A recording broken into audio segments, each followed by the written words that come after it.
السلام علیکم friends, welcome to کتاب نگری یوٹیوب چینل کتابوں کی نگری میں خوش آمدید۔ میں ہوں آپ کی ہوسٹ اقرا یاسین، اور آج میں آپ کے لیے لے کر آئی ہوں زہرا فروخ حسن کے قلم سے تحریر کردہ ناول میں پھر بھی تم کو چاہوں گا کہ ایپیسوڈ نمبر 12 کو لے کر۔ اس ایپیسوڈ کو سٹارٹ کرنے سے پہلے آپ جلدی سے کر لیجئے ہمارے چینل کو سبسکرائب، ویڈیو کو لائک اور کلک کر لیجئے بیل آئیکن کو۔ اب آتے ہیں ایپیسوڈ کی جانب۔ نارنجی شام کے سائے آہستہ آہستہ گہری سرخی میں آسمان پر بکھر رہے تھے۔ سورج کی آتشی گیند مغربی رخ پر دھیرے دھیرے گم ہوتی جا رہی تھی، یہاں تک کہ سرخی تاریکی میں تبدیل ہوئی اور وہ آتشی گیند خلا میں کہیں جا چھپی۔ اب آسمان سے لے کر زمین تک بس اندھیرا ہی اندھیرا سا چھا رہا تھا، گہرا اندھیرا، کچھ چھپاتا اندھیرا، کچھ ظاہر کرتا اندھیرا، دن کے راز دفن کرتا اندھیرا، ظلم کی تلوار سے چمکتا اندھیرا، کسی کے لیے عذاب تو کسی کے لیے رحمت بھرا اندھیرا۔ غرض یہ کہ اندھیرا بھی قدرت کا تحفہ تھا انسانوں کے لیے۔ اسی اندھیرے میں ظلمت کی تلواریں اٹھتی ہیں کمزوروں کو کاٹنے کے لیے، تو اسی اندھیرے میں سر پر کفن باندھ کر وہ سپاہی اٹھ کھڑے ہوتے ہیں جنہوں نے ظلم کے خلاف ایک جنگ چھیڑی ہوئی ہو۔ جب وہ شب کو اٹھتے ہیں تو رات کے اندھیرے باہیں پھیلائے ان کا خیر مقدم کرتے تھے۔ ہوائیں ان کے چہرے کا بوسہ لے کر ان کے جذبہ جنگ کو اعجاز بخشتی تھی۔ چاند ان کی رہنمائی کرتے ہوئے فخر سے اپنی رعنائیوں سے نہلا دیتا تھا۔ ستارے اپنی جگمگاہٹ ان کی آنکھوں میں روشن کر دیتے تھے۔ حالات اور موسم ان کے عزم کو کبھی شکست سے روبرو کروانے کی ہمت نہیں کرتے تھے۔ ان کے قدم مضبوطی سے زمین پر جمے ہوئے تھے، درختوں کی طرح اپنی جڑیں گاڑے وہ روز بروز اس راستے پر گامزن تھے جنہیں مسیر حق کہتے ہیں۔ آج بھی ان سپاہیوں کے لیے پھر سے وہی ایک شب تھی جہاں انہیں اپنی کامیابیوں کے پرچم سر بلند کرنے تھے۔ وہ پرچم لہراتے اور ظلمت کے سیاہ پرچم وہی خاک پر گر کر مٹی مٹی ہو جاتے۔ کھیتوں کے درمیان میں کالے سایوں کا ایک گروہ تھا جو اپنے حوصلے اور عزم کی پشت پناہی میں آگے بڑھے جا رہے تھے۔ ان کی سربراہی کرتا ولف اپنے سپاہیوں کے ہمراہ تھا، سر سے پاؤں تک کالے لباس اور ولف کے خاص ماسک کے بجائے کالے ماسک کے ساتھ وہ اب صرف ولف ہی نہیں تھا، وہ غازی بھی تھا، مجرموں اور ظالموں کے لیے موت کا فرشتہ اور مظلوموں کے لیے مسیحا۔ بھوری آنکھوں میں سرد مہری کے ساتھ ساتھ درندگی بھی تھی، اور وہ قابل کو چیر پھاڑ کر دینے والی بے رحم چمک بھی، اور بستی والوں کے لیے جذبہ ہمدردی بھی۔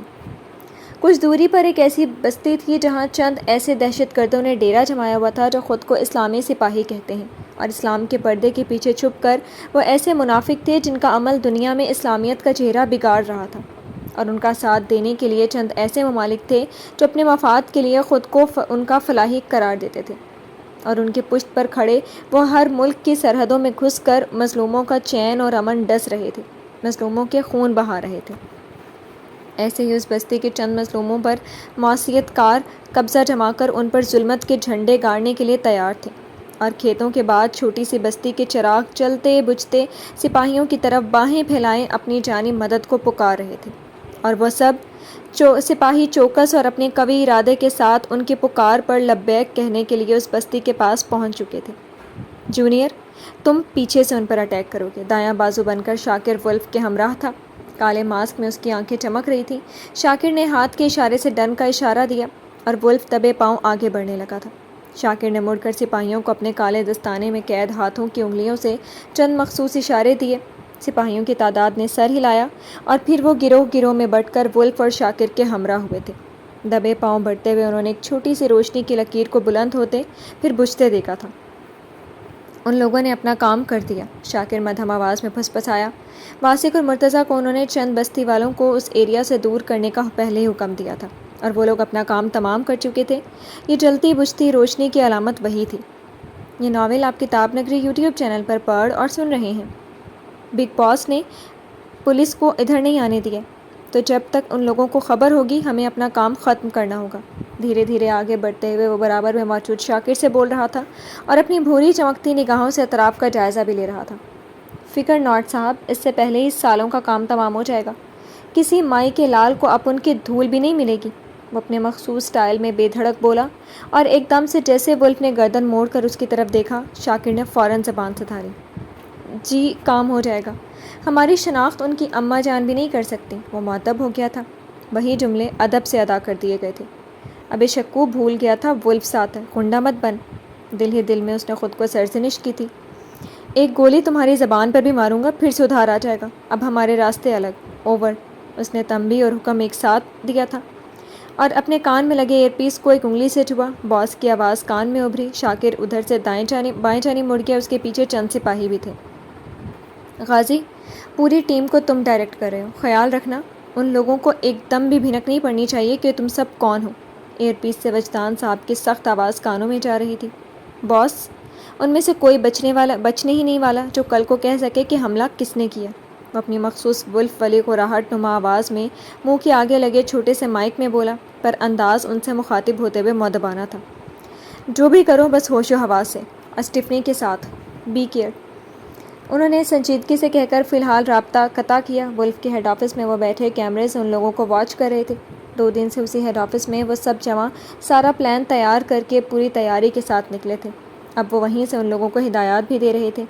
ولف نے اپنے پیچھے آتے ساتھیوں کو اشارہ کیا اور پھر سے وہ بغیر دھمک پیدا کیے ہوئے کچے پکے مکانوں سے گزر کر بیچوں بیچ موجود اس بڑے مکان تک پہنچ گیا تھا۔ اس بستی کا یہ اکلوتا بنگلہ ٹائپ مکان تھا جو ان دہشت گردوں کا ٹھکانہ تھا۔ جونیئر، اس نے بہت ہلکی آواز میں مائک سے اپنی صدا کو شاکر کی کان تک پہنچایا۔ جی باس، آپ کے حکم کا منتظر ہوں۔ شاکر اپنی آنکھوں میں خاص چمک لیے آگے بڑھ رہا تھا۔ پتلی گلی سے گزر کر وہ مکان کے پچھلے حصے میں پہنچ گیا تھا۔ واسق کی اطلاع کے مطابق وہاں ہر روم میں چند لڑکیاں بھی ہو سکتی ہیں۔ دھیان رکھنا انہیں گولی نہیں لگی۔ وہ اپنی ولف سی پینی نگاہوں سے دیکھتے ہوئے ایک ہی لمحے میں رسی کا سرا مکان کی چھت پر پھنسا چکا تھا۔ لوہے کا شکنجا کسی چیز پر پھنسا اور دوسرے ہی منٹ میں رسی کے سہارے سے چند پلوں میں چھت پر موجود تھا۔ اوکے، ادھر سے وہ بس اتنا بولا تھا، ورنہ دل کیا کہہ دے کہ ہر جگہ یہ والی صنف کیوں موجود ہوتی ہے، اب خواہ کی چیخ و پکار سننے کو ملے گی۔ اس نے سر جھٹکا اور پچھلی دیوار پر پاؤں رکھ کر سیکنڈز میں وہ دیوار کے پار تھا۔ اس کے پیچھے وہ سب سپاہی بھی۔ ولف چھت سے گزر کر نیچے آتا کہ ایک دم سے ایک شخص اس کے سامنے آیا۔ بس کوہی نکلنے تک ولف اس کی گردن مروڑ چکا تھا۔ اس شخص کی آنکھیں پھٹ گئیں اور وہ بے جان ہو کر اس کے قدموں میں گرتا کہ اس نے بے جان لاش وہیں سیڑھیوں کی طرف پھینکی اور پھر سے وہ آگے بڑھنے لگا۔ اپنے دونوں ہاتھوں میں اس نے گن سنبھالی تھی۔ چند پلوں میں ہی مکان میں گولیوں کی آوازیں تھیں اور وہ لوگ نڈر سے اپنی جان ہتھیلی پر لیے ان دہشت گردوں کا مقابلہ کر رہے تھے۔ ہر طرف دھیرے دھیرے خون کی بو کے ساتھ موت کی کافوری مہک فضا میں پرواز کرنے لگی تھی۔ شاکر اور ولف کے ساتھ اب مرتضیٰ اور واسق بھی شامل ہو چکے تھے۔ یہ تم نے ماسک کس خوشی میں نہیں لگایا ہے؟ ایک کمرے کی آڑ میں چھپے ہوئے وہ مرتضیٰ کے پاس پہنچ گیا تھا۔ وہ جو گن لیے ہوئے بس ایک دہشت گرد کا نشانہ لے رہا تھا گھبرایا اور اس سے چوک سی ہو گئی۔ اس سے پہلے کہ ایک گولی مرتضیٰ کے سر کا نشانہ سادھتی، سیکنڈز میں ولف نے مرتضیٰ کی گردن ایک طرف جھکائی اور اپنی گن سے ایک دھماکہ کیا تھا۔ گولی سیدھے دہشت گرد کے دونوں ابرو کے بیچ گھستے سوراخ کر چکی تھی۔ وہ سیدھے وہیں فرش پر گرتا چلا گیا تھا۔ یہ ناول آپ کتاب نگری یوٹیوب چینل پر پڑھ اور سن رہے ہیں۔ مرتضیٰ کے چہرے پر پسینہ سا آ گیا۔ تھوک نگل کر اپنے بھائی کو دیکھا۔ بس اب وہ ضرور بری طرح ڈانٹ دے گا، مگر حواس جمع رکھا کرو اپنا۔ ولف نے اس کا سر کاندھے سے لگا کر سختی سے تھپکا اور اسے اپنے پیچھے کر کے خود سپر بن کر آگے بڑھنا شروع کر دیا۔ مرتضیٰ حیران ہوا مگر پھر کچھ سوچ کر ہلکے سے مسکرا دیا۔ اب وہ ولف کے ساتھ تھا۔ اسی حالت میں وہ اپنے چہرے پر کالا ماسک چڑھا چکا تھا۔ ادھر انجانے میں اب واسق اور شاکر ساتھ ہو لیے تھے۔ ایک دوسرے سے وہ کتنے بھی خار کھاتے ہوں مگر اس وقت ایک دوسرے کی ہمراہی میں وہ بھرپور تعاون کرتے ہوئے اپنا فرض نبھا رہے تھے۔ دونوں گولیاں چلاتے ہوئے دھڑ دھڑاتے ہوئے ایک کمرے کے اندر گھسے تھے۔ وہاں موجود 2 دہشت گرد اپنے سامنے کھڑی ایک لڑکی کو ڈھال بنا کر کھڑے تھے۔ آگے بڑھے تو ان لڑکیوں کو مار دوں گا۔ لڑکیوں کے سر پر گن تانے انہوں نے کالے لباس اور کالے ماسک میں چھپے ان دونوں کو دھمکی دی۔ لڑکیوں کے چہرے سفید سے پڑ رہے تھے۔ شاکر نے گن تانے میں واسق کی طرف دیکھا۔ اوہ واسق، اب کیا کریں؟ وہ بولتے ہوئے جیسے مسکرا بھی رہا تھا۔ کرنا کیا ہے، پہلے لڑکیوں کو مارتے ہیں، واسق نے اتنی سنجیدگی سے کہا کہ دہشت گردوں نے ایک دوسرے کی شکل دیکھی اور لڑکیوں کی چینخ نکل گئی۔ ولف نے لڑکیوں کو مارنے سے منع کیا ہے، وہ پھر سے بولا اور واسق نے اس کے ماسک میں چھپی شکل دیکھی۔ کہہ دیں گے، انجانے میں لگ گئی۔ ایک دم سے اس نے واسق کی بات پر ایک ہاتھ سے اس کا نشانہ تھپکا۔ آئیڈیا دینا اچھا آتا ہے، شاباش۔ وہ دونوں آپس میں ایسے بات کر رہے تھے جیسے کوئی اور بھی کمرے میں موجود ہی نہ ہو۔ دہشت گردوں نے ایک دوسرے کو اشارہ کیا۔ چل پھر چلاتے ہیں گولی۔ ان دونوں نے گنز تانے اور وہ دہشت گرد جو ان کی بات سن کر بوکھلا کر غصے سے بھر گئے تھے، انہوں نے لڑکیوں کو دور پھینکا اور اپنی گنز کا ٹریگر دبایا۔ وہ دونوں بس اسی لمحے کے لیے تیار تھے۔ فوراً ہی گولی سے بچنے کے لیے پیچھے کی طرف جھکے اور جھکتے دونوں ہی نے اپنے ہاتھ اونچے کیے۔ ٹریگر دیے، کئی دھماکے ہوئے اور گولیاں برستی ہوئی دہشت گردوں کے سینے میں سوراخ کرتی چلی گئیں۔ وہ وہیں الٹتے چلے گئے۔ ادھر وہ دونوں جمپ مار کر اٹھ گئے۔ لڑکیاں آنکھیں پھاڑے ان کے سٹنٹ سین دیکھ رہی تھی۔ ویل ڈن، اب انہیں لے کر باہر آ جا۔ شاکر نے اپنی گن پر پھونک ماری اور جیکٹ میں ٹھونس کر آرام سے دہشت گردوں کی لاش کو دیکھتے ہوئے واسق کا کاندھا تھپکا۔ اسے شاباشی اور آرڈر دیتا وہ بے نیازی سے شان سے چلتا کمرے سے باہر نکل گیا۔ کمینہ کہیں کا، واسق نے دل ہی دل میں گالی دی، پھر ان لڑکیوں کی طرف کوفت سے دیکھا۔ وہ سب خاص طور پر بلوائی گئی لڑکیاں تھیں۔ ساری تیز تراری چھوڑ کر وہ ڈری سہمی سی کھڑی تھیں، کبھی لاشیں دیکھتیں، کبھی انجان کالے لباس والے سپاہی کو۔ وہ ڈر سے سفید ہو رہی تھی۔ چپ چاپ اپنے ٹھکانے پر چلی جانا، وہ لڑکیوں سے رکھائی سے کہتا کمرے سے باہر نکل گیا۔ اس مکان میں موجود تمام تر دہشت گردوں کا صفایا ہو چکا تھا اور اب ولف ہر روم چیک کرتا اہم معلوماتی چیزیں اکٹھی کر رہا تھا۔ چند ہی منٹوں میں وہ اپنا کام مکمل کر چکا تھا۔ باس، کام ہو چکا ہے، ساری انفارمیشن ہمارے قبضے میں ہے، ولف نے اپنے باس کو خبر دی اور انہوں نے بے اختیار اسے شاباشی دی۔ Well done Ghazi, I am proud of you. بس اب تم لوگ وہاں سے نکل جاؤ، میں باقی کا سب سنبھال لوں گا، انہوں نے پرمسرت آواز میں کہتے ہوئے رابطہ قطع کیا۔ اور ولف نے مڑ کر اپنے تمام تر سپاہیوں کو مکان سے نکلنے کا اشارہ کیا تھا۔ کچھ ہی لمحوں میں سارے کالے سائے سربلند بستی کو آزادی بخش کر انہی راہوں میں گم ہو چکے تھے جہاں سے وہ گمنام ہو جاتے تھے۔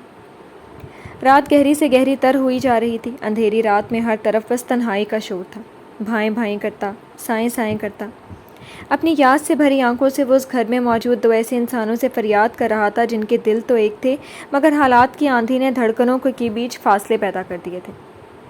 بلکہ یہاں ایک تو اپنے دعوے میں مستحکم تھا، وہ جو کہتا تھا اپنے ارادے کی طرح ثابت قدم تھا، مگر دوسرے کا یقین ڈگمگا گیا تھا۔ حادثے کے اثرات نے اس کے جسم پر ہی نہیں، محبت میں بھی زخم ڈال کر اعتبار میں شگاف ڈال دیے تھے۔ پر کیا محبت مر گئی تھی یا اس کے سارے احساسات ہی اپنی حس کھو چکے تھے؟ شایان صوفے پر بیٹھی بس خالی خالی آنکھوں سے اپنے سے کچھ دوری پر بیٹھے غازی کو دیکھ رہی تھی۔ اس کے ساتھ ایک ایکسیڈنٹ ہوا تھا یا مار پیٹ، وہ کچھ نہیں جانتی تھی۔ جانتی بھی کیسے جب اس نے کچھ پوچھنے کی کوشش ہی نہیں کی، نہ ان لوگوں نے بتانے کی زحمت گوارا کی۔ یہ ناول آپ کتاب نگری یوٹیوب چینل پر پڑھ اور سن رہی ہیں۔ شفیع سے چھوڑ کر سرسری سے اس کا حال پوچھ کر اور پرنس کو ڈھیروں دلاسا دے کر کچھ دیر پہلے جا چکا تھا۔ اس کے جاتے ہی غازی نے پرنس کو سونے کے لیے اس کے روم میں بھیج دیا تھا اور تب سے وہیں ڈائننگ ٹیبل پر بیٹھ کر وہ نہ جانے کون سی چیز کھوجنے پر لگا ہوا تھا۔ شایان خاموشی سے بس اس کی کچن سے لے کر ڈائننگ تک کی پریڈ دیکھ رہی تھی۔ بے حس سی بنی اس نے بھی جیسے قسم کھائی ہوئی تھی کہ اسے نہ کچھ پوچھنا ہے نہ کچھ کہنا ہے۔ میڈیسنز کو باکس کو کہاں رکھے ہیں تم نے؟ وہ جو اس سے بولنے کے لیے تیار نہیں تھا آخرکار جھنجھلا کر اس کی طرف آیا۔ شایان پھر بھی خاموشی سے یکٹک دیکھ رہی تھی۔ وہ اپنی کمر پر دونوں ہاتھ رکھے بس اسے گھور رہا تھا۔ بولنا بھی بھول گئی ہو تم؟ وہ سخت غصے میں تھا، اسی لیے لہجے میں طنز چھلک گیا اور اس طنز سے اس کا دل زخمی ہوا۔ کالی آنکھوں میں شکوہ اترا۔ ابھی کچھ دیر پہلے زبردست زبان چل رہی تھی، اب کیا ہو گئے؟ کچھ پوچھ رہا ہوں تم سے۔ اس کی خاموشی سے اس پر غصہ اور جھنجھلاہٹ دونوں سوار ہو رہی تھی۔ مجھے نہیں معلوم، رکھائی سے جواب دے کر اس نے نگاہیں پھیر لیں اور گھٹنے موڑ کر وہ ٹھوڑی اس پر رکھ کر لا تعلق سی بن گئی۔ اس لا تعلقی پر غازی کا پارا چڑھا تھا۔ تمہیں نہیں معلوم سارا کچن تمہارے ذمے ہے؟ اس سے پہلے تو مجھے کبھی میڈیسنز ڈھونڈنے میں اتنی دقت پیش نہیں آئی۔ شایان کے ڈٹائی پر وہ اور بھی غصہ ہو رہا تھا۔ کیسی بے حس ہو گئی تھی وہ، اسے دکھائی نہیں دے رہا وہ زخمی ہے، کم سے کم میڈیسن کا ہی بتا دے، اور یہاں پوچھنے پر بھی پھر وہی بے اعتنائی۔ کچھ پوچھ رہا ہوں تم سے۔ کمر پر سے ہاتھ ہٹا کر وہ خم ہوا اور اس نے شایان کا بازو دبوچ کر اسے جھنجھوڑ دیا۔ آنکھیں کھول کر ڈھونڈے نظر آ جائے گی۔ تیش بھرے ایسے جواب پر وہ اور بھی سیخ پا ہوا تھا۔ میں کیا اندھا ہوں جو مجھے نہیں مل رہی؟ اٹھو، مجھے پین کلر چاہیے، سر میں درد ہے۔ صرف چبا چبا کر کہا نہیں تھا، اسے کھینچ کر کھڑا بھی کر دیا۔ وہ ہون بھینچ گئی۔ ہاتھ چھوڑے میرا۔ وہ جو کبھی نہ اتنی بے خوف رہی تھی نہ اتنی بدتمیز، مگر اب اسے جیسے کسی چیز کی پرواہ ہی نہیں رہ گئی تھی۔ غازی کی آنکھوں میں دیکھتے ہوئے اس نے اپنا بازو اس کی گریب سے جھٹک کر آزاد کروانا چاہا۔ میری رائے تمہارے بارے میں بالکل درست ہے، تم ہمیشہ سے لاتوں کی بھوت رہی ہو۔ اس کی بدتمیزی پر وہ بس یہی بولا تھا اور دوسرا ہاتھ بڑھا کر اس نے شایان کی کمر میں ڈال کر اسے اٹھایا تھا۔ وہ دوسرے ہی لمحے اس کے کاندھے پر تھی۔ چھوڑے مجھے، چھوڑے مجھے۔ وہ لاکھ ہاتھ پاؤں پٹکتی رہی تھی پر اس نے اسی طرح اسے کچن میں لے جا کر دم لیا تھا۔ اب بتاؤ کہاں ہے وہ باکس؟ اسے آرام سے کچن کاؤنٹر پر بٹھا کر وہ وہیں اس کے پہلو کے دائیں بائیں میں اپنی ہتھیلیاں کاؤنٹر پر ٹیک کر کھڑا ہو گیا۔ شایان نے بس دان پر دان جما کر اسے گھورا تھا۔ غازی کچھ دیر بس کالی آنکھوں میں بس غصے کی لالی دیکھتا رہا تھا کہ ایک دم سے اس کے اعصاب ڈھیلے پڑنے لگے تھے۔ غصہ نرمی میں ڈھلنے لگا۔ مجھے چوٹ لگی ہے، بہت درد ہو رہا ہے، درد کی دوا کر سکتی ہوں؟ یہ کہتے ہوئے خود بخود اس کی آواز میں نرمی سے گھلنے لگی۔ صرف آواز میں نرمی نہیں گھلی، اس کا ایک ہاتھ اٹھا اور شایان کے الجھے ہوئے بالوں کی لٹوں کو اس کے چہرے کے اطراف سے ہٹانے لگا، جیسے ان انگلیوں کے پوروں میں محبت کی ساری نرمی سمٹ آئی تھی۔ شایان کا سارا غصہ، ساری بے تنائی اس ایک لمس سے دور سونے لگی۔ پر اس احساس کا کیا کرتی جس نے محبت کو پتھر کر دیا تھا؟ اپنے بالوں کو چھوتے غازی کے ہاتھ کو جھٹک کر وہ اسپاٹ آواز میں بولی تھی، میڈیسن وہاں ہے، اور فرسٹ ایڈ باکس بھی۔ ایک ہاتھ سے کیبنٹ کی طرف اشارہ کرتے ہوئے وہ اس سے قطعی نگاہ نہیں ملا پا رہی تھی۔ غازی چند پر اس کے چہرے کو پرسوچ نگاہوں سے دیکھتے ہوئے سنجیدہ رہا، پھر ایک دم سے مسکرا دیا، مبہم سا مگر مطمئن سا۔ اس نے دونوں ہاتھوں کی ہتھیلیوں میں شایان کے چہرے کو زبردستی بھر کر اپنی طرف نگاہوں کا رخ کیا تھا۔ گلابی سی ہوتی کالی آنکھیں بھوری آنکھوں میں دیکھنے لگی تھی۔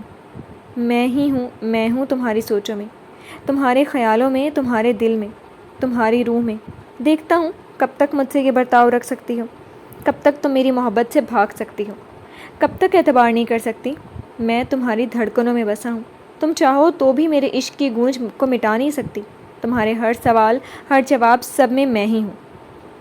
یہ ناول آپ کتاب نگری یوٹیوب چینل پر پڑھ اور سن رہے ہیں۔ مدھم آواز میں مضبوط لہجہ، وہ بس بھوری آنکھوں کے عزم کو دیکھتے مجسم سی ہو گئی۔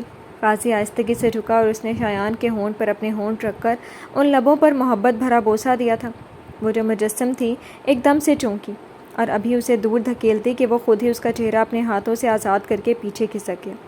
یہ میرا حق ہے اور میرے حق سے تمہاری اب کوئی بھی فضول سی نفرت محروم نہیں کر سکتی، وہ کہتے ہوئے کیبنٹ کی طرف مڑ گیا۔ شایان نے بے بسی اور غصے کے ایک ساتھ محسوس کرتے ہوئے اپنے ہونٹ رگڑ ڈالے۔ جتنا چاہو صاف کر لو، تم میرا لمس مٹا نہیں سکتی ہو، میرا ہر لمس تمہاری روح پر ثبت ہوتا ہے۔ مڑ کر اسے بار بار اپنے ہونٹ رگڑتے دیکھ کر وہ سنجیدگی سے گویا ہوا۔ شایان نے اس کی طرف دیکھا تو ہلکی سی مسکراہٹ اس کی طرف اچھال دی۔ دوبارہ آپ نے ایسی حرکت کی نا تو؟ غازی کو اس کی آنکھوں میں نفرت سی دیکھ کر دکھ ہوا، مگر اس ایک لمحے میں اس نے سوچ لیا تھا وہ اب اس نفرت سے اپنی محبت کی طاقت سے لڑے گا اور اسے شکست دے کر ہی رہے گا، اس لیے بغیر برا مانے اسی طرح مسکراتا رہا۔ دھمکیوں سے میں ڈرتا نہیں ہوں۔ گردن تنی تھی اور وہ سراپا جل کر خاک ہو گئی۔ مرد ہے نا تو بس اپنی طاقت کے بلبوتے پر یہی سب تو کر سکتے ہیں۔ اس کا بس نہیں چل رہا تھا کیا نہ غازی کو سنا ڈالے، اس کا منہ نوچ لے، مگر بے بسی کے احساس سے بس اتنا ہی کہہ کر دل کی بھڑاس نکالی تھی۔ یو آر ایبسولیوٹلی رائٹ، میں ایک مرد ہوں اور تمہارا شوہر بھی، تو بیوی سے یہی سب تو کروں گا۔ اس نے بھی تو جیسے شایان کا خون جلانے کی قسم کھائی تھی۔ اس بار وہ جل کر چہرہ ہی پھیر گئی۔ اس نے گہری سانس لے کر سر جھٹکا تھا۔ شایان کا رویہ دل توڑنے کا عمل ہر وقت دہرایا کرتا تھا۔ آؤ لاؤنج میں چلتے ہیں، وہاں آرام سے لڑ کر اپنے دل کے داغ دھوئیں گے، شاید اسی طرح ہم دونوں کو آرام مل جائے۔ غازی نے اس کی طرف ہاتھ بڑھا کر اداسی سے کہا تھا۔ داغدار میں ہوئی ہوں، آپ کا کیا بگڑ گیا؟ آپ تو بس عظمت کے جھنڈے گاڑنا چاہتے ہیں۔ کڑواہٹ سے بولتے بولتے ایک دم سے اس کی آواز بھر آ گئی۔ اس نے گہری سانس لے کر ہاتھ میں لیا باکس اور فرسٹ ایڈ باکس وہیں کاؤنٹر پر رکھا، اور ایک بار پھر وہ شایان کو زبردستی بازوؤں میں اٹھا کر لاؤنج میں آ گیا۔ اسے صوفے پر بٹھایا اور خود اس کے پاس ایک گھٹنا موڑ کر شایان کے روبرو ہو کر بیٹھ گیا تھا۔ ان لمحات میں وہ بس اپنے ابلنے کی تیاری کرتے آنسوؤں پر لاکھوں ضبط کے پہرے بٹھانے کی کوشش میں ہلکان ہو رہی تھی۔ تم مانو یا نہ مانو شانی، داغ تو ہم دونوں کو لگے ہیں، وہ سنجیدگی سے بولا، اور شایان نے پلکیں اٹھا کر غازی کی طرف دیکھنے کی ہمت کی تھی۔ وہ لمحہ آ ہی گیا جب ایک مرد یہ کہے گا کہ کسی اور مرد کے چھونے سے اس کا سراپا اب اس مرد کے لیے داغدار ہوا ہے، اور وہ یہ داغ برداشت کرتا اپنا ظرف آزما رہا تھا۔ غازی نے اس کی آنکھوں میں لکھی تحریر کو پڑھا اور وہ اور بھی سنجیدہ ہو گیا۔ ہرگز بھی یہ سوچنے کی کوشش مت کرنا کہ مجھے اس بات سے فرق پڑتا ہے کہ تمہیں کسی غیر مرد نے ہاتھ لگایا ہے، اور میرا ظرف اور غیرت اس بات پر تڑپتا ہے۔ اس نے ہاتھ بڑھا کر شایان کے ہاتھوں کو تھامنا چاہا، مگر وہ تیزی سے اپنے ہاتھ گود میں چھپا گئی تھی۔ وہ بس گہری سانس لے کر رہ گیا۔ یقین کرو شایان، میری غیرت، میرا ظرف مجھے اس بات پر چوکتا ہی نہیں، میری مردانگی پر کوئی حرف نہیں آ سکتا کہ میری بیوی کے ساتھ ایسا حادثہ ہوا ہے۔ یہ صرف ایک حادثہ تھا شایان، صرف ایک حادثہ۔ وہ ایک پل کے لیے تھما۔ ایسا حادثہ جسے سوچ سمجھ کر ہم دونوں کی زندگی میں زہر گھولنے کی پوری سازش کے ساتھ قرار دیا گیا تھا۔ شایان نے سر اٹھا کر غازی کی جانب دیکھا۔ بہت کچھ ضبط کرنے کی کوشش میں اس کی آنکھوں میں سرخی سی اتر رہی تھی۔ جس بات کا غم ہے نا، دل پر داغ ہے، وہ صرف اس بات کا ہے کہ میں کیوں تمہاری حفاظت نہ کر سکا، کیوں ایسا ظلم تمہارے ساتھ ہوا۔ میں نے وعدہ کیا تھا نا خود سے کہ کبھی کسی درندے کی درندگی کا شکار تمہیں نہیں بننے دوں گا، لیکن قاضی کی آنکھوں میں جیسے لہو اتر رہا تھا اور شایان کی آنکھوں میں جیسے دریا۔ ایک سب برداشت کرنے میں خون کے آنسو اپنے دل پر گرا رہا تھا اور ایک ساری برداشت کھوتے ہوئے نمکین پانیوں کا سمندر آج اپنی آنکھوں سے بہا لینا چاہتا تھا۔ یہ ناول آپ کتاب نگری یوٹیوب چینل پر پڑھ اور سن رہے ہیں۔ شاید تمہیں یقین نہ ہو شایان، مگر میں اس رات ان کی سازشوں کا شکار ہو کر چوٹ کھا کر خود سے بھی غافل تھا۔ تمہیں یہی یقین دلایا گیا نا کہ میں اس رات افشین کے ساتھ تھا؟ ہاں، میں اس رات افشین کے ساتھ تھا۔ اس کا حد سے زیادہ سنجیدہ چہرہ دیکھتے ہوئے شایان کی آنکھوں میں ایک پل کے لیے درد کروٹ لینے لگا، پھر وہ بے حس ہو گیا۔ میں افشین کے ساتھ تھا، مگر بے ہوشی میں۔ اس رات اپنی مٹھیاں کسے ہوئے اس نے شایان کو اس رات کی ایک بات بتائی، یہاں تک صبح ہونے والی اپنی اور افشین کی بات بھی، اپنا اس تک پہنچنے کا سارا واقعہ بھی۔ اب بھی تمہیں میرے کہنے پر یقین نہیں ہے نا؟ تو بس 1-2 دن رک جاؤ، میں سب کلیئر کر دوں گا کہ اس دن کیا ہوا تھا۔ یا یہ دیکھو، سنجیدگی سے بولتے ہوئے اس نے ایک دم سے اپنے سر پر بندھی پٹی کو ہاتھ لگایا تھا اور کچھ ہی لمحے میں اس نے سر پر بندھی سفید پٹی کھول دی تھی۔ میں دکھاتا ہوں تمہیں کہ میرے سر پر چوٹ لگی ہے، ٹانکے ہیں، اتنا تو سمجھ ہی جاؤ کہ کون سی چوٹ پرانی ہے۔ وہ بولتے بولتے اپنے سر پر لگی چوٹ کے ادھیڑ دیتا کہ شایان نے تڑپ کر اس کا ہاتھ تھام لیا۔ نہیں وجی، نہیں کریں ایسا، خدا را ایسا مت کریں۔ اس کے ہاتھوں پر اپنا چہرہ رکھ کر وہ پھوٹ پھوٹ کر رو دی۔ دل کا درد اب ناقابل برداشت ہو گیا تھا۔ قاضی نے اسے اپنے بازوؤں میں بھر لیا۔ وہ اس کی شرٹ کو مٹھی میں دبوچ کر اپنی چیخیں دباتے ہوئے گھٹا گھٹا سا رو رہی تھی۔ مجھے اپنے سارے غم دے دو شایان، یقین کرو اب کبھی تم پر غم کی پرچھائی بھی پڑنے نہیں دوں گا۔ قاضی کی آواز میں درد سا سمٹ رہا تھا۔ وہ اسے اپنے سینے میں چھپاتا آنکھیں موند کر دل میں ہونے لگی تکلیف کو برداشت کر رہا تھا۔ شایان کتنے لمحے ایسے ہی گھٹ گھٹ کر روتی رہی کہ اس نے زبردستی اسے خود سے الگ کر کے اس کا چہرہ دیکھا۔ تمہارا یہ تڑپ تڑپ کر رونا مجھے پاگل کر دے گا شانی، خدا را ایک بار سب بھول کر مجھ پر اعتبار کر لو۔ کیسا درد سمٹ گیا تھا اس کی آواز میں۔ شایان کے دل سے آہوں کا شور اٹھنے لگا۔ اپنے لبوں پر ہاتھ رکھ کر اس نے اپنی سسکی دبائی۔ قاضی نے ہاتھ بڑھا کر اس کے ایک بار پھر خود میں سمیٹنا چاہا کہ وہ روتے ہوئے پیچھے کی مجھے کیوں تڑپاتی ہو تم؟ میں تمہارے ہر درد کو چن لینا چاہتا ہوں شایان، محبت ہی مرہم ہے، محبت ہی سکون ہے، کیوں مجھ سے دور ہو جانا چاہتی ہو؟ وہ بہت تھکا ہوا سا ذرا سا آگے ہو کر اس کے شانے پر اپنی پیشانی ٹیک گیا۔ شایان نے لبوں پر سسکی دبائی، کیسے اس عظیم شخص کو سمجھائے کہ اب وہ وہی شایان ہی نہیں رہی جو قاضی کو قربت بخش کر خود کا اعجاز سمجھے۔ اسے اپنا وجود غلاظت سے بھرا کوڑا کرکٹ کا لگتا اور وہ اسے غلیظ نہیں کر سکتی تھی۔ مجھے مت چھوئیں قاضی، للہ مجھے مت چھوئیں۔ وہ پیچھے کھسک کر اس سے دور ہو جاتی کہ ایک دم سے قاضی نے اس کے دونوں شانے جکڑ لیے۔ کیوں شایان، کیوں؟ مجھے کیوں تم خود سے دور کرنا چاہتی ہو؟ میں تم سے لپٹ کر اپنے سارے درد بہا لینا چاہتا ہوں، تمہیں خود میں سمیٹ کر سارے دکھ بھول جانا چاہتا ہوں، تمہارے ہر زخم کا مرہم بن جانا چاہتا ہوں۔ کیوں کر رہی ہو ایسا میرے ساتھ؟ اس کے شانے میں قاضی کی انگلیاں گڑ رہی تھیں اور آنکھوں میں طوفان مچل رہا تھا۔ پھر زبان سے ایک حرف محبت نکلے، اتنی سکت ہی نہیں رہ گئی تھی۔ وہ بولی تو صرف اتنا، لیکن مجھے یہ درد اور دکھ نہیں سمیٹنے وجی، مجھے گھن آتی ہے اپنے آپ سے۔ مجھے آپ چھوتے ہیں تو لگتا ہے آپ کے ہاتھوں میں گندگی بھر گئی ہو۔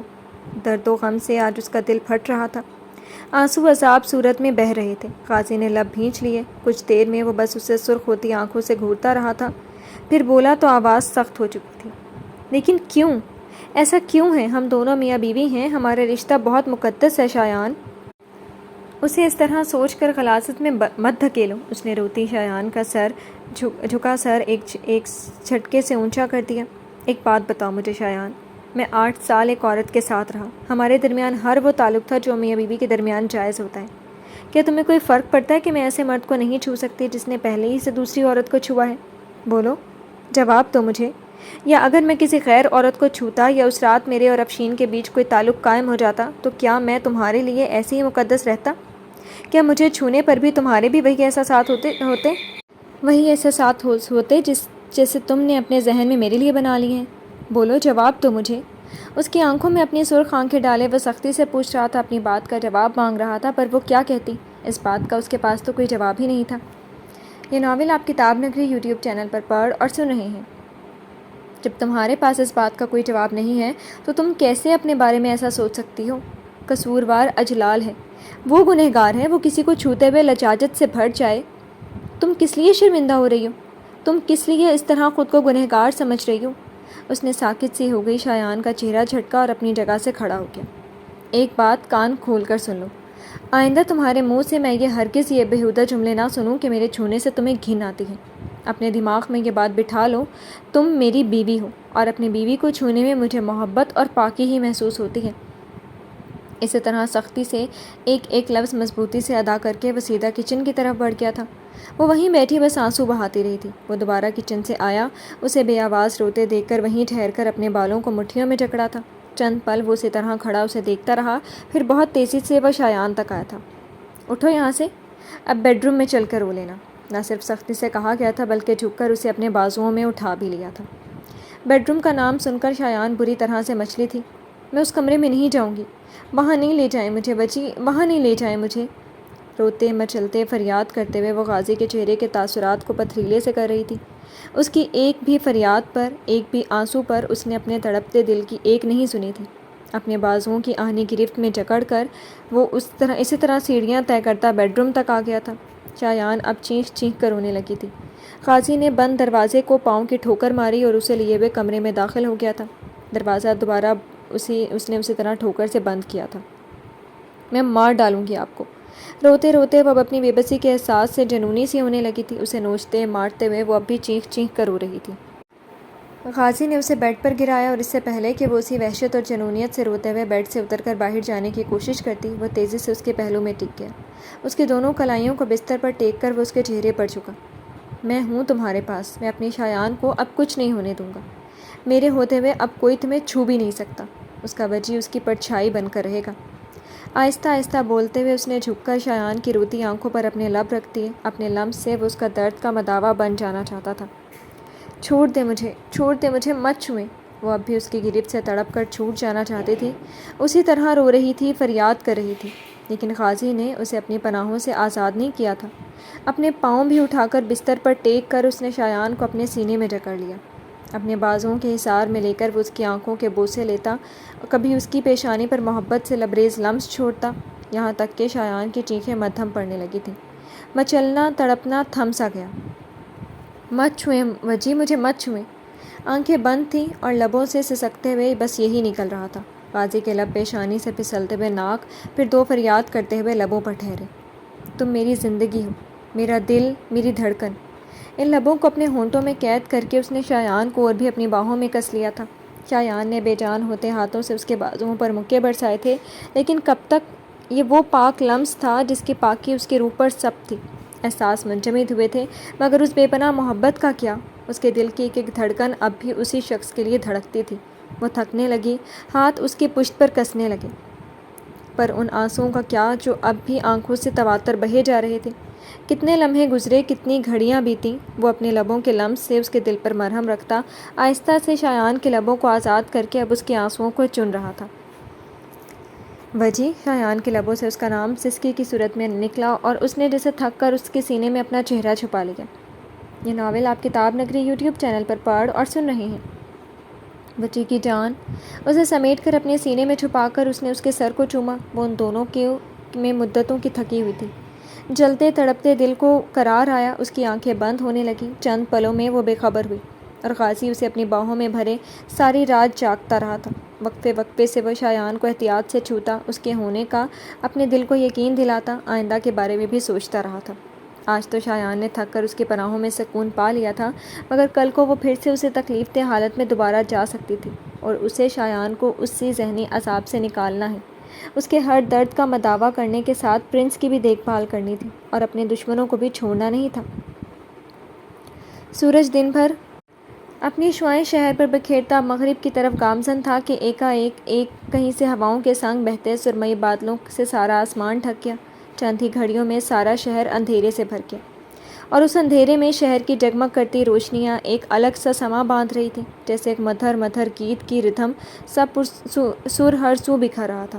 ایسا ہی مدھر سا ساز کمشنر وجدان کے بنگلے پر بھی سرور کی کیفیت میں بہہ رہا تھا۔ کیا بات ہے، کس بات پر اتنا مسکرایا جا رہا ہے؟ وجدان اپنے یونیفارم کے بٹن کھولتے ہوئے مسکراتی ہوئی شانی کی طرف بھی دیکھ رہے تھے۔ جب سے وہ بیڈ روم میں آئی تھیں، ہولے ہولے مسکراتی کسی خیالوں میں گم، وہ انہیں اپنی جانب مسلسل کھینچ رہی تھی۔ ان کا پوچھنا ہی تھا کہ شانی اپنے ہاتھ میں تھمے کپڑے ایک طرف رکھ کر قریب چلی آئیں۔ وجی آپ نے نوٹ کیا مصطفیٰ کی تبدیلی؟ شانی خوشی سے بولتے ہوئے ان کے قریب ہوتے ہوئے ان کی شرٹ کے بٹن کھولنے بند کرنے لگی تھی۔ بات ان کے مصطفیٰ کی ہو تو وہ آرام سے ان کے قریب چلی آتی تھی۔ انہوں نے شرٹ کے بٹن کھولنا چھوڑ کر ایک ہاتھ اٹھا کر اپنے شرٹ کے بٹن سے کھیلتی شانی کی کلائی جکڑ کر جھٹکا دیا تھا۔ وہ ان کے سینے سے ٹکرائی تھی۔ مجھے آپ سے فرصت ملے تو کچھ نوٹ کرو نا، 2 دن بعد آپ کو دیکھ رہا ہوں، دل تو میرا بس آپ کی چاہ میں ہے۔ انہوں نے شانی کی کمر میں دوسرا ہاتھ ڈالا اور جھک کر ان کے چہرے پر اپنی داڑھی رکھ لی۔ اللہ وجی کتنی چبھتی ہے، نہ کیا کرے نا۔ ان کے کالوں کو مٹھی میں دبوچ کر وہ اپنے چہرے کو دور کرتے ہوئے بولی۔ ہمیشہ کی طرح اس شکوے پر وجدان نے ہنس کر چند بار پھر سے وہی حرکت دہرائی۔ چپتی رہے، مجھے تو بس یہی کرنا ہے۔ بار بار ان کے چہرے پر وہی حرکت دہراتے ہوئے وہ شانی کے گالوں کی لطافت سے اپنے ہونٹوں کو سیراب کر رہے تھے۔ اولین روز کی طرح گلابی بالائی سے رخساروں کی نرم لطافت ان کے ہونٹوں پر لطیف سا احساس چھوڑ دیتی تھی۔ ہاں بس اپنی مرضی کیا کریں، ہمیشہ منع کرتی ہوں مگر ماننا نہیں ہے آپ کو۔ ان کی شوخ جسارتوں سے وہ اب بھی روٹھ کر آنکھوں میں مصنوعی خفگی بھر کر ان کے وجیح چہرے کی ہزاروں بلائیں لے لیتی تھی۔ کیوں مانوں یہ بات؟ کمر پر گرفت سخت کرتے ہوئے انہوں نے چہرہ گالوں سے اٹھا کر کالی آنکھوں میں بھوری آنکھیں رگڑی۔ نہ ماننے کی وجہ؟ شانی نے ناز سے ان کی گردن میں اپنی دونوں باہیں ڈال کر وجدان کو جیسے اور بھی دیوانہ کرنے کی ٹھانی تھی۔ انہوں نے شانی کی کمر کو ایک جھٹکا دیا، فاصلے اور بھی سمٹ گئے تھے۔ کیونکہ میں جانتا ہوں میری مرضی میں ہی تو آپ کی مرضی ہے۔ میری شایان کو اپنے غازی کی ہر شدت اچھی لگتی ہے۔ وہ شوخ جملے اور بھوری آنکھوں کی جسور چمک شایان کے چہرے پر حیا کے گلال بکھیرنے لگی۔ پلکیں لرزیں اور گلابی لبوں پر گر کر لرزی تھیں۔ بالکل بھی اچھی نہیں لگتی ایسی قاتلانہ ادا اور اس پر مدھم سا انکار۔ وجدان کے دل پر ان کا روپ بجلی بن کر گرتا تھا۔ ایسی بات تو اب تب تک کوشش کروں گا جب تک تم اظہار نہ کر لو۔ انہیں گستاخی پر آمادہ دیکھ کر وہ بری طرح سے گھبرائی۔ وجی دیکھیں اس وقت یہ پاگل پن چھوڑیں، بچے کیا سوچیں گے؟ اور مما جان بھی تو آپ کا انتظار کر رہی ہیں۔ 2 دن سے تو انہوں نے آپ کا پوچھ کر مجھے پریشان کیا ہوا ہے۔ اپنی کمر میں کستے ہاتھوں کو اپنے دونوں ہاتھوں سے ہٹانے کی کوشش کرتے ہوئے وہ اپنا چہرہ بھی ان کے چہرے سے دور کرنے کی کوشش میں مصروف تھی، پر جتنا وہ اپنا چہرہ دور کرتی وجدان اور چوک کر ان کی ساری کوشش ناکام بنا دیتے تھے۔ یہ ناول آپ کتاب نگری یوٹیوب چینل پر پڑھ اور سن رہے ہیں۔ پہلے مما جان کی بہو کی خبر تو لے لوں، بہت پریشان کی ہے اس نے مجھے ان 2 دنوں میں۔ وہ مکمل شرارت پر آمادہ اور بھی جھکے تھے اور اس بار شانی اور پیچھے کی طرف جھکتے ہوئے سیدھے بیڈ پر گری اور ان کے اوپر وجدان۔ اللہ وجی پورے پہاڑ ہیں آپ، میری کمر توڑ دی آپ نے۔ جیسے ہی وہ چیخی وجدان نے ہنستے ہوئے ان کی کمر میں دونوں ہاتھ ڈال کر انہیں لیے ہی کروٹ بدل لی۔ آہستہ میری جان آہستہ، کہیں ایک چینخ بھی باہر گئی نا مما جان کے ماتھے پر بل پڑ جائے گا۔ وہ ہنستے ہوئے شریر ہوئے اور شانی سچ مچ کا گھبرا گئی۔ ماضی کی کچھ واقعات یاد آئے تو بس ہنستے وجدان کو گھورنے پر اکتفا کیا۔ کیا خیال ہے کچھ یاد؟ انہوں نے جملہ ادھورا چھوڑا۔ شرم کریں وجی۔ وہ حیا سے سرخ ہوتی ان کے لبوں پر اپنی ہتھیلی رکھ گئی۔ آپ نے مجھے بدنام ہی کرنا ہے۔ منہ بنا کر انہوں نے ناراضگی سے ان کی پیشانی پر اپنی پیشانی سے ہلکے سے ٹکر بھی ماری تھی۔ اب میں چیخوں تو شاید انہیں آنکھ ماری۔ اللہ کی پناہ کیسی فضول باتیں کرنے لگے ہیں آپ؟ ان کی شوخیوں سے وہ اب گردن تک سرخ ہونے لگی تھی۔ وجدان کو تو ہمیشہ کی طرح یہی شرم دیوانہ کر دیتی تھی۔ تیزی سے انہوں نے کروٹ بدلی اور شانی کے چہرے پر جھکی۔ یار بیوی اب تک شرماتی ہوئی تم ایک دم کیوٹ سی ڈال لگتی ہو۔ ان کے چہرے پر جھکتے ہوئے وہ بے تابانہ ان کے چہرے پر محبت کی بوچھاڑ کر رہے تھے، گلابی سائے کو اپنے لبوں میں جذب کرنے کی کوشش میں تھے، دل بے قرار کو قرار کر دینے کی سعی میں تھے۔ شایان کا دل برسوں سے اسی محبت کا عادی تھا مگر ہر بار ایک نئی آسودگی دل کی گہرائیوں میں اتر کر قرار بخش دیتی تھی۔ اچھا اٹھیں اب فریش ہو کر باہر نکلیں، ابھی تو آپ کو اور کوئی کام بھی کرنا تھا نا۔ وہ اپنی بے قراری سے ان کا قرار بھی چھین لیتے۔ شانی خود کو سنبھال کر ان کے سینے پر ہتھیلی ٹیک کر اٹھنے کی کوشش کرنے لگی۔ اف یہ کام۔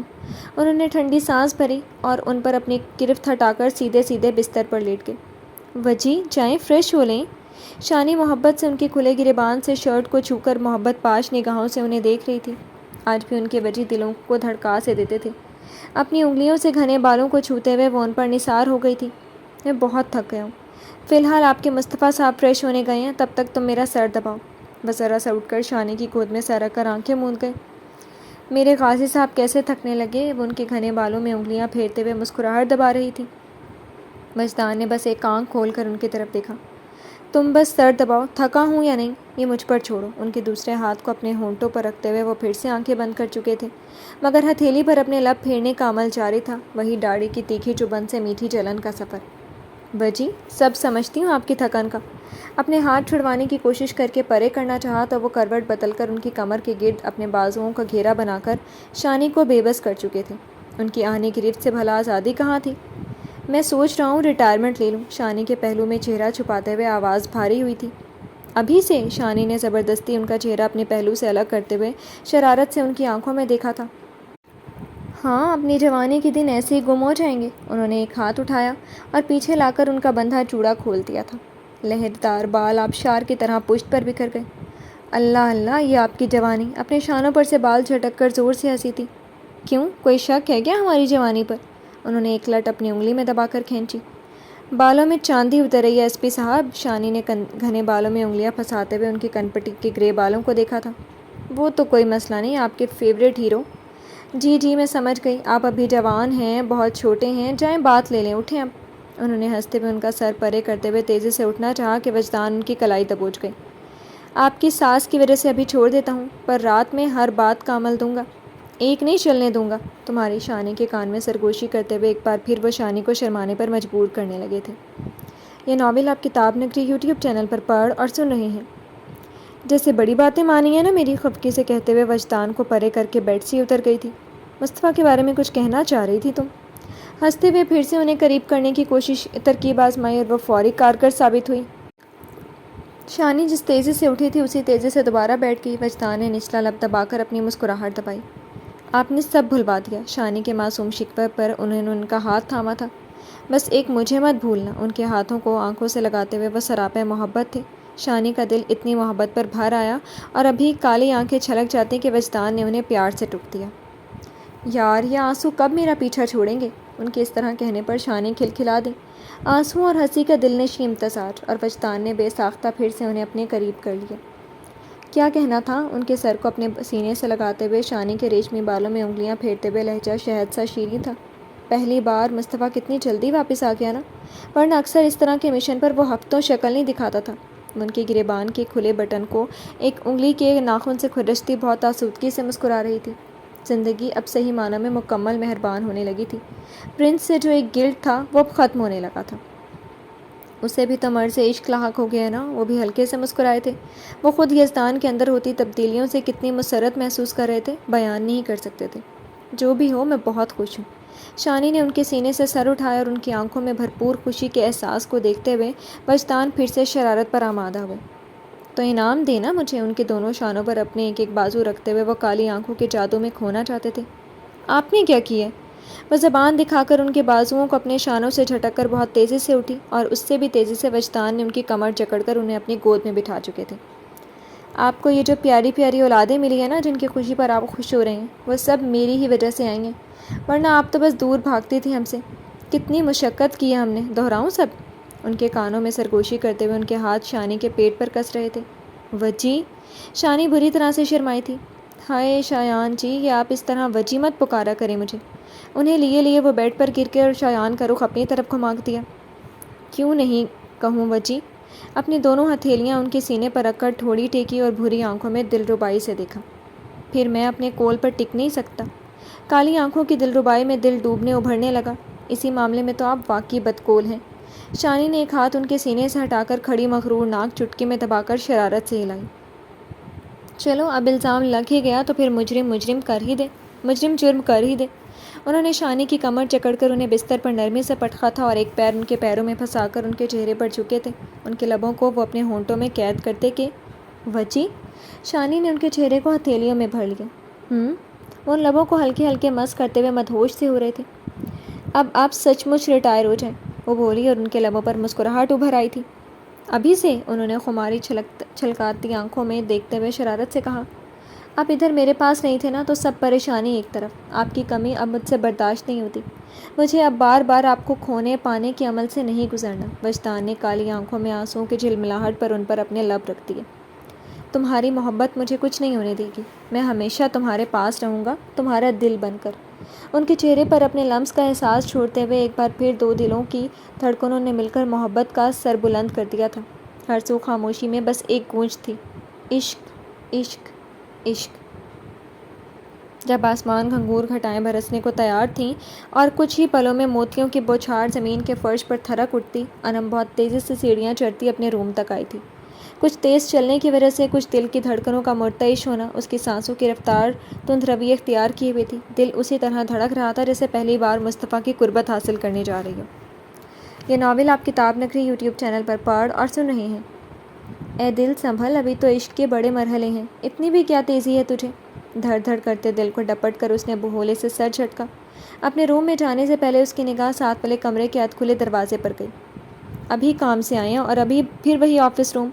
انم کا منہ بنا تھا، قدموں کی رفتار تیز کی اور ایک زوردار ہاتھ مار کر دروازہ کھولا۔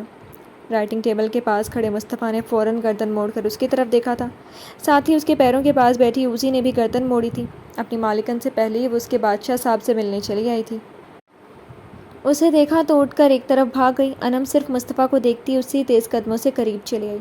ابھی کام کر کے واپس آئے اور ابھی آپ کو کام سوج گیا؟ دونوں ہاتھ کمر پر رکھ کر نڈر سوچا محترمہ کو دیکھتے ہوئے مصطفیٰ نے ایک ہاتھ پیچھے لے جا کر اپنی گردن کے پاس بالوں کو ایک انگلی سے کھجلایا۔ بیوی کو پوری ایک رات، ایک دن، پھر ایک رات اور پورا دن چھوڑ کر اب آئے ہیں، اور پھر سے وہی کام۔ پورے دو دن چھوڑ کر کام میں مست تھے اور ابھی بس کام۔ بولتے ہوئے اپنی 2 انگلیوں کو اس کی آنکھوں کے سامنے لہرایا۔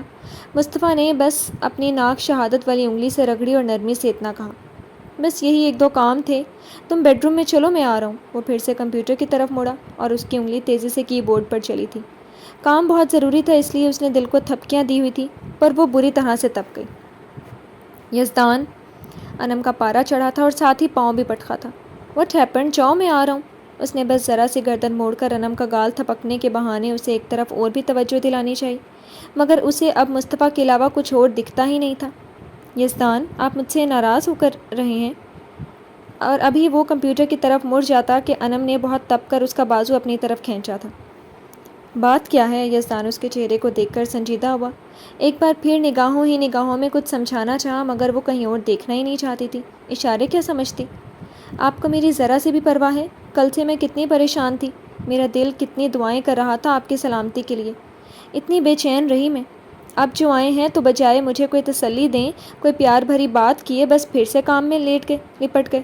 وہی آپ کی بیوی ہے نا، میں تو سوتن ہوں آپ کے کام کی۔ اپنی کالی آنکھوں میں ڈھیروں خفگی لیے وہ لگاتار بولے چلی جا رہی تھی۔ انو ادھر!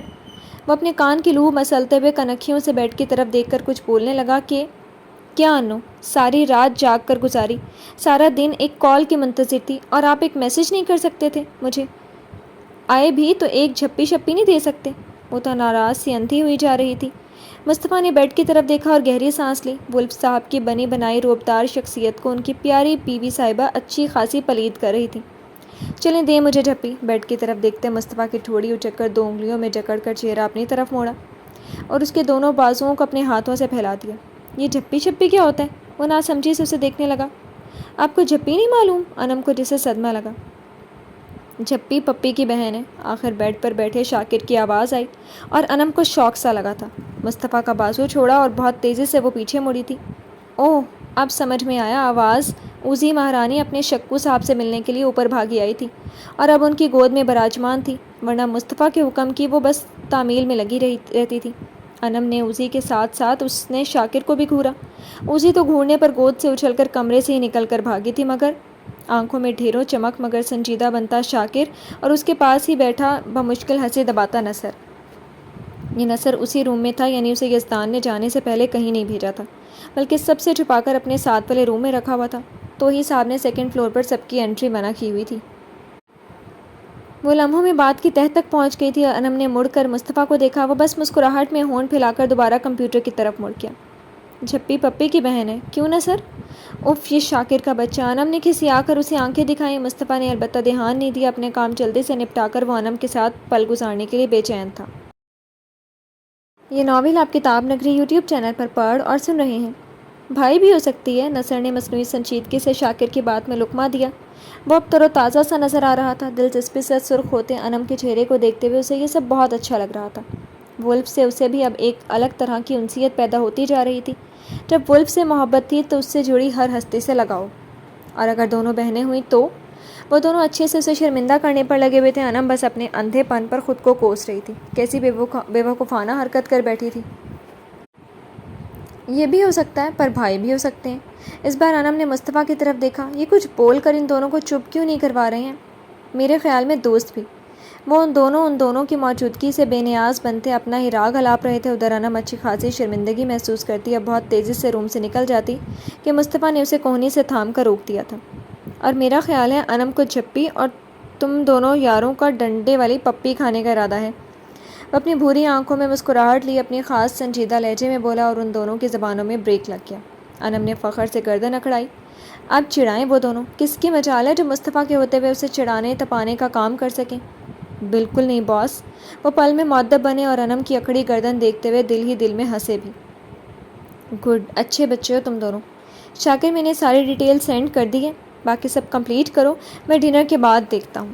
اور جانا نہیں، سنجیدگی سے کہتے ہوئے وہ انم کو لے کر روم سے نکل گیا تو وہ دونوں تب تک سنجیدہ بنے رہے جب تک دوبارہ دروازہ بند نہیں ہو گیا۔ جیسے ہی دروازہ ہلکی کلک کے ساتھ بند ہوا، ان دونوں نے اپنی اپنی ہنسی ہونٹوں سے آزاد کر دی۔ کافی معصوم سی ہیں انم میڈم، ہنسی تھمی تو نثر بولتے ہوئے تکیہ سیدھا کر کے وہیں بیڈ پر لیٹ گیا۔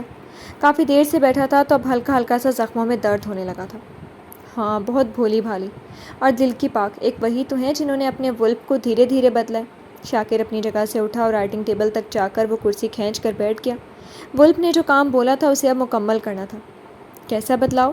نثر نے کوہنی بستر پر رکھتے ہوئے دلچسپی سے پوچھا۔ ولف کے بارے میں جاننے کی اب خواہش مند ہو رہا تھا۔ جو لوگ اسے درندہ اور بے رحم کہتے ہیں، کبھی کبھی اسے سراسر غلط لگتا تھا۔ اسے لگتا تھا ولف جیسا رحم دل شخص بہت کم ہی دنیا میں ملتے ہوں گے۔ وہ بھلے بہت سخت تھا، سنجیدہ رہتا تھا، غصہ ہو جائے تو سامنے والے کی حالت خراب کر سکتا تھا، مگر ان سب کے باوجود بھی اپنی سمجھداری، اپنی معاملہ فہمی سے اور اپنی نیک دلی سے ہر دل میں خاص جگہ بنانے کی بھرپور صلاحیت رکھتا تھا۔ تم ولف سے ان کی شادی کے بعد ملے ہو تو تمہیں ان میں آئے بدلاؤ کا معلوم نہیں ہے۔ شاکر مسکراتے ہوئے بہت تیزی سے کام بھی نپٹا رہا تھا۔ پھر بھی پتہ تو چلے۔ نثر اٹھ کر بیٹھا اور تکیہ اٹھا کر اپنی گود میں رکھ لیا۔ یہ جو ہنسی اور مسکراہٹ ان کے چہرے پر سج جاتی ہے، یہ صرف انم میڈم کی محبت کا کمال ہے، ورنہ مدتوں وہ مسکراتے تک نہیں تھے۔ غصے میں آ جاتے تو شانی میڈم کے علاوہ کوئی ان سے بولنے کی ہمت بھی نہیں کر سکتا تھا۔ اور ابھی جو ہم نے کچھ دیر پہلے جو شوخی بھکاری تھی نا ان کے سامنے، اسی بدلاؤ کا نتیجہ ہے، ورنہ تھوبڑا سجا کر اگلے کئی سالوں تک شوخی شرارت سے محروم کر دیتے۔ شاکر کمپیوٹر اسکرین کی طرف دیکھتے ہوئے لگاتار بولتا جا رہا تھا اور وہ دھیان سے سن رہا تھا۔ آخری دو جملوں پر وہ مسکرایا تھا۔ ہفتوں مہینوں گھر کی شکل نہیں دیکھتے، بس کام، بس پریکٹس، ہر رات ایک ظالم کا شکار، یہی سب تھا یزدان غازی خانزادہ کی زندگی میں۔ پر یہ جو لڑکی ہے نا، اس نے وہ کمال کر دکھایا جو شاید کوئی اور نہیں کر سکتا تھا۔ شاکر کی آواز میں سنجیدگی گھل گئی اور نثر نے گہری سانس لی۔ تب تو ان کی بیوی کو سلام۔ نثر نے دل سے انم کے لیے اپنے دل میں احترام پیدا ہوتے ہوئے محسوس کیا تھا۔ شاکر اب خاموشی سے کمپیوٹر کی اسکرین کھلی چھوڑ کر یزدان کا لیپ ٹاپ کھولنے لگا۔ یزدان کے بعد شاکر دوسرا شخص تھا جسے اس کا لیپ ٹاپ کا پاس ورڈ معلوم تھا۔ اس نے لیپ ٹاپ کھولا اور پاس ورڈ ڈالتے ہوئے اس کی آنکھوں میں کسی کا عکس لہرایا۔ پھر سر جھٹک کر اس نے پین ڈرائیو نکال کر لیپ ٹاپ میں فکس کی۔ مجھے افسوس تو اس شخص پر ہوتا ہے شکو، وہ کیسے اپنی ہی… نثر جو کسی سوچ میں ڈوبا ہوا تھا، اس نے کچھ کہنا چاہا اور شاکر نے سختی سے اسے ٹوک دیا۔ نثر، بس یہیں ٹھہر جاؤ۔ یہ ولف کا گھر ہے، اگر ولف کے کانوں میں یہ بات پہنچی نا تو وہ تمہاری زبان یہ بات نکلنے پر قطع بھی کر سکتے ہیں۔ اس معاملے میں وہ کسی پر رحم نہیں کھائیں گے۔ نثر کچھ لمحے کے لیے ساکت ہو گیا، پھر سرد آ بھر کر بس اتنا کہا، یہاں کوئی جانتا نہیں کیا؟ یہ ناول آپ کتاب نگری یوٹیوب چینل پر پڑھ اور سن رہے ہیں، بس گنے چنے لوگ۔ جب تک ادھر کام مکمل ہوتا… شاکر نے کرسی کی پشت پر اپنا سر ٹیک دیا، وہ بہت سنجیدہ تھا۔ پھر کسی کو یہ معلوم بھی نہیں ہوگا کہ ولف نے خود اپنے ہاتھوں سے اس شخص کو مارا ہے۔ شاکر نے اسی حالت میں گردن موڑ کر نثر کی طرف دیکھا، پھر جھٹکے سے سیدھا ہو گیا۔ بس میں، تم اور بگ باس۔ سنجیدگی سے بول کر اس نے پین ڈرائیو کھینچ لی۔ ڈیٹا منتقل ہو چکا تھا۔ کام ختم ہوا تو اس نے لیپ ٹاپ اور کمپیوٹر دونوں بند کرنا شروع کر دیا۔ نثر اب خاموش سا دوبارہ گود میں رکھا تکیہ بستر پر رکھ کر سیدھا سیدھا لیٹ گیا۔ شاکر نے اس کی طرف دیکھا، وہ اب آنکھیں موندے سونے کی تیاری کر رہا تھا۔ میں تمہارے لیے ایک چیز لے کر آیا تھا، تم سونا مت، لے کر آ رہا ہوں۔ نثر نے بس ذرا کی ذرا آنکھ کھول کر اس کی طرف دیکھا اور بس سر ہلا دیا۔ شاکر بہت تیزی سے روم سے نکل کر نیچے کی سمت بڑھا تھا۔ آسمان پر چھائے سرمئی بادلوں سے موتی ٹوٹ کر بکھرے اور زمین کا فرش جل تھل ہونے لگا۔ بوندیں چھم چھم کرتی خاک کی پیاس بجھاتے ہوئے سارے سما پر ہی دل نشیں سا رنگ اچھال رہی تھی۔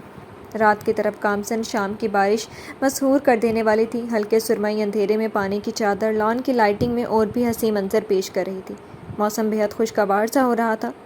دعا اور صبا کھلے پورچ میں موسم انجوائے کرتی ایک دوسرے کے ساتھ ہنسی مذاق میں گم تھی۔ اپنی ہتھیلی پھیلائے بوندوں کو جمع کرتی دعا صبا سے باتیں بھی کر رہی تھی۔ اس کے چہرے پر بار بار کوئی نہ کوئی بوند آ کر ٹھہر جاتی اور وہ انہیں جھٹک کر باتوں میں مصروف ہو جاتی۔ کیا آپ کچھ دیر میری بیوی کو اکیلے چھوڑ سکتی ہیں؟ میں اپنی بیوی سے اکیلے میں بات کرنا چاہتا ہوں۔ ان دونوں نے ہی چونک کر پیچھے مڑ کر دیکھا۔ نہ جانے کب واسق ادھر آ گیا تھا اور وہ اپنی جینس کی جیبوں میں ہاتھ ڈال کر سنجیدہ سا کھڑا تھا۔ صبا سے مخاطب تھا، آواز میں طنز کا عنصر بھی شامل تھا۔ صبا نے ناک پر رکھا چشمہ درست کرتے ہوئے اسے سر سے پیر تک گھورا، پھر دعا کو دیکھا۔ میں آتی ہوں۔ بس ایک نگاہ دعا کی طرف دیکھا اور وہ تیزی سے وہاں سے جا چکی تھی۔ واسق گردن جھٹک کر دعا کے روبرو کھڑا ہو چکا تھا۔ واسق، آپ صبا سے اتنا روڈ کیوں بولتے ہیں؟ دعا کو اس کا اس قدر روڈلی بولنا بالکل بھی پسند نہیں آیا تھا۔ بات سلیقے سے بھی کی جا سکتی تھی۔ واسق کی پیشانی پر بل پڑے۔ زہر لگتی ہے مجھے یہ لڑکی۔ ناگواری اتنی تھی کہ بے ساختہ اس کے منہ سے نکلا اور دعا حیران ہو گئی اس کی آواز میں نفرت سی محسوس کر کے۔ واسق، وہ میری دوست ہے اور میری بھابھی بھی۔ وہ حیران سی اس کا چہرہ دیکھ رہی تھی۔ سو واٹ، تمہاری دوست ہے، تمہاری بھابھی، مجھے زہر لگتی ہے بس۔ دھڑلے سے کہتے اس نے دعا کا دل بری طرح سے دکھایا تھا۔ اس نے لب بھینچے۔ آپ کی عزیز دوست کی بیوی بھی ہے، اسی رشتے سے اس کا احترام کر لیں۔ نہ چاہتے ہوئے بھی وہ کڑواہٹ سے بول گئی تھی۔ دن بہ دن اس کے بیچ کی تلخیاں بڑھتی ہی جا رہی تھی۔ اس کڑواہٹ سے واسق کا دماغ میں زہر بھر گیا۔ جو احترام کے قابل نہیں، میں اس کا احترام نہیں کرتا۔ اپنی کلاس سے زیادہ مل گیا نا تو پڑھ نکل آئے ہیں اس کے۔ جدھر سے صبا گئی تھی ادھر کی طرف دیکھتے ہوئے صرف تلخی ہی نہیں تھی، آواز میں ڈھیروں نفرت کی بو بھی شامل ہو چکی تھی۔ دعا کو اب صدمہ سا لگا۔ واسق، بچپن سے انہیں کبھی کلاس کا فرق سکھایا ہی نہیں گیا تھا، ان کی تربیت میں تضاد شامل ہی نہیں تھا۔ پھر واسق کو کیا ہو گیا؟ وہ ایسا تو نہیں تھا، نہ اس سے ایسے بولتا تھا۔ تمہیں اتنا برا کیوں لگ رہا ہے؟ ایک بات بتاؤ، وہ جب مجھ سے طنزیہ بولتی ہے، میری بے عزتی کرتی ہے، تو تمہیں میرے لیے برا نہیں لگتا؟ وہ کیوں اتنا شدید غلط فہمی میں مبتلا ہے اور کیوں اسے بھی غلط سمجھ رہا ہے؟ یہ اس کے دماغ کا اپنا ہی کوئی فطور تھا۔ دعا نے بس تعصب بھری نگاہوں سے اسے دیکھتے ہوئے بس اتنا کہا، آپ بس اپنے دماغ کا علاج کروائیں، جانے کیا خناس پڑھ لیا آپ نے۔ وہ غصے سے بول کر جانے لگی کہ واسق کو اس کے جواب نے سراپا شعلوں میں ڈال دیا تھا۔ اس نے پوری جارحیت سے اس کا بازو دبوچ لیا۔ یہ خناس تمہاری ہی وجہ سے میرے دماغ میں بھر گئے۔ تم ہو جو مجھے ایسا بنا رہی ہو، تم ہو جو مجھے دن بدن بدل رہی ہو۔ دعا نے واسق کی آنکھوں میں عجیب سا وحشی جنوں دیکھا تھا۔ وہ پیار بھری آنکھیں نہیں تھیں، وہ چہرہ بھی مہربان نہیں تھا۔ یہ ناول آپ کتاب نگری یوٹیوب چینل پر پڑھ اور سن رہے ہیں۔ اپنی غلطی کو میرے سر پر مت تھوپیں، آپ کو خود نہیں معلوم کہ آپ کو کیا چاہیے۔ اپنا بازو اس کی گریف سے چھڑاتے ہوئے اس کے چہرہ سرخ ہونے لگا تھا۔ اجنبی سے ہو گئے واسق سے اجنبیت کا احساس اتنا قوی تھا کہ وہ اس سے دور بھاگ جانا چاہتی تھی۔ میں تمہیں چاہتا ہوں، تمہیں اپنی مکمل ملکیت بنانا چاہتا ہوں، تاکہ کل کو یہ جو تمہارا غرور ہے نا، وہ کسی قابل نہیں رہ جائے۔ وہ جو وحشی جنوں تھا نا، اس کی آنکھوں میں اپنے رنگ دکھلاتا محبت پر ضرب لگا چکا تھا۔ آپ کی یہ حسرت ہی رہ جائے گی۔